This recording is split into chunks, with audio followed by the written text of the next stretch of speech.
નમસ્કાર દોસ્તો, સ્વાગત છે આજના વિડીયોમાં। દોસ્તો, આજના વિડીયોમાં આપણે ગુજરાત સરકારની ટ્રેક્ટર સહાય યોજના વિશે વાત કરવાના છે।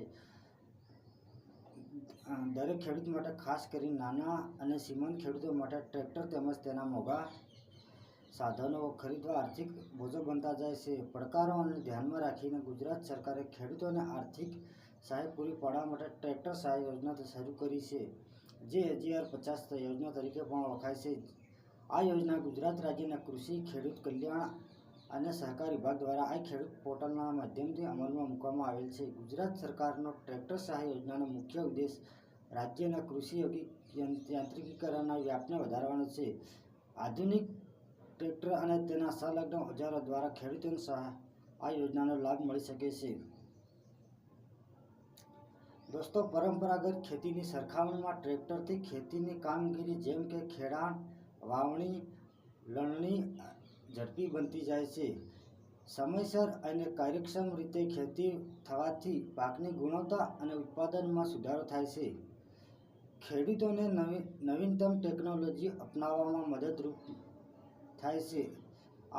સબસિડી મળવાથી ટ્રેક્ટરની ખરીદીનો ખર્ચ ઘટે છે। દોસ્તો, આ યોજનામાં ટ્રેક્ટર ખરીદી કરવા માટે નાના અને સીમાંત ખેડૂતોને કેટલી સહાય મળે છે? દોસ્તો, આ યોજનામાં નાના અને સીમાંત ખેડૂતોને સબસિડી કેટલી મળવાપાત્ર છે તે વિશે વાત કરીએ તો આ યોજનામાં ટ્રેક્ટર સહાય યોજના હેઠળ મળતી નાણાકીય સહાય ટ્રેક્ટરના હોર્સ પાવર પર આધારિત છે। આ સહાય AGR-50 યોજનાના નિયમો મુજબ મળે છે, જે આ મુજબ છે।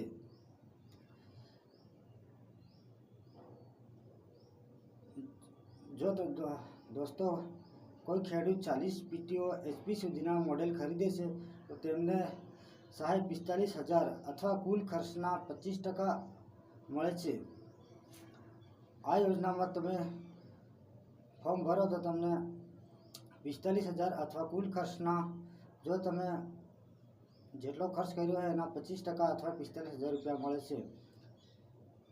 જો તમે 40%થી 60% PTO HP સુધીના ટ્રેક્ટરના મોડેલના ટ્રેક્ટર ખરીદો છો તો તમને કુલ ખર્ચના 25% અથવા 60,000 રૂપિયા જે અંશો હશે તે સરકાર દ્વારા તમને આપવામાં આવશે। આ યોજના માટે કેટલીક જોગવાઈઓ છે? દોસ્તો, આ યોજના માટે ગુજરાત સરકારે કેટલીક જોગવાઈઓ પણ કરેલ છે, જે નીચે આ મુજબ છે। દોસ્તો, 100% આ યોજના 100% રાજ્ય સરકાર દ્વારા પ્રાયોજિત છે। આ યોજનામાં અનુસૂચિત જાતિ, અનુસૂચિત જનજાતિ અને નાના સીમાંત ખેડૂતો માટે સરકારના નિયમો મુજબ સામાન્ય ખેડૂતો કરતાં વધુ ટકાવારીમાં અથવા મહત્તમ રકમ વધારાની સહાય મળી શકે છે। આ વિગતો સમયાંતરે આ ખેડૂત પોર્ટલ પર જાહેર થતી રહે છે। એક ખેડૂતને આ યોજનાનો લાભ 7 વર્ષના સમયગાળામાં માત્ર એક જ વાર મળી શકે છે। જો તમે 7 વર્ષમાં એક વાર લાભ લીધો હોય અને બીજી વાર તમે ફોર્મ ભરો તો તમને આ યોજનાનો લાભ મળી શકતો નથી। તેથી તમારે 7 વર્ષની અંદર એક જ વાર લાભ મેળવવાનો રહેશે। દોસ્તો, અરજદારે આ યોજનાનો લાભ ફક્ત એક જ વાર મેળવવાનો રહેશે। આ વાત ગુજરાત સરકાર દ્વારા કરવામાં આવેલ છે। દોસ્તો, અરજી કરવા માટેની પાત્રતા શું છે? દોસ્તો, આ યોજનામાં અરજી કરવા માટે ગુજરાત સરકારની પાત્રતા દંડ નક્કી કરવામાં આવેલ છે। અરજદાર જે આ મુજબ છે: અરજદાર ગુજરાત રાજ્યનો કાયમી નિવાસ અને ખેડૂત હોવો જોઈએ। જો આ અરજદાર બીજા રાજ્યનો હોય તો તે અરજદારને આ યોજનાનો લાભ મળી શકતો નથી, તેમજ તે વ્યક્તિ ખેડૂત પણ હોવો જોઈએ। જો તે અન્ય કોઈ રાજ્યમાંથી આવેલ હોય અને તેઓ અરજી કરવા માંગતા હોય તો તે આ યોજનામાં અરજી કરી શકશે નહીં। દોસ્તો, ખેતીની જમીન ધરાવતો હોવો જોઈએ અને તે ખેડૂતનું 7, 12 અને 8 આના ઉતારામાં નામ પણ હોવું જોઈએ। છેલ્લા 7 વર્ષમાં આ યોજનામાં સહાય ન મેળવેલ હોય। જો દોસ્તો તમે છેલ્લા 7 વર્ષની અંદર કોઈ આ યોજનામાં લાભ મેળવેલ હોય તો તમને આ યોજના મળવાપાત્ર રહેતી નથી. ઓનલાઈન અરજી સંપૂર્ણપણે ઓનલાઈન છે દોસ્તો. આ યોજનામાં તમે ફોર્મ કેવી રીતે ભરી શકો? દોસ્તો આ યોજના સંપૂર્ણપણે ઓનલાઈન છે. આ યોજનામાં ફોર્મ ભરવા માટે તમારે સૌપ્રથમ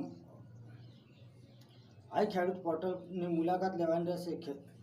આઈ ખેડૂત પોર્ટલ પર જઈને ખેતીવાડી યોજનામાં વિભાગમાં જઈને ટ્રેક્ટર સહાય યોજના 2050 પર ક્લિક કરીને કરવાનું રહેશે. તેમજ આ યોજનામાં ક્લિક કરો, અરજી કરો બટન પર ક્લિક કરવાનું રહેશે. તેમજ આ યોજનામાં દર્શાવેલ બધી માહિતી ભરી દીધા પછી ફોર્મ સબમિટ કરવાનું રહેશે. દોસ્તો આ યોજનામાં ફોર્મ ભરવા માટે કયા કયા ડોક્યુમેન્ટની જરૂર રહેશે? દોસ્તો આ યોજનામાં ફોર્મ ભરવા માટે જમીનના 7, 12 અને 8 આના ઉતારા, આધાર કાર્ડની નકલ, બેંક પાસબુકની નકલ, જાતિ પ્રમાણપત્ર, કેન્સલ ચેક, ટ્રેક્ટર ખરીદીનું બિલ અને પૂર્વ મંજૂરીનો આદેશ આ પ્રમાણે ડોક્યુમેન્ટ રજૂ કરવાના રહેશે.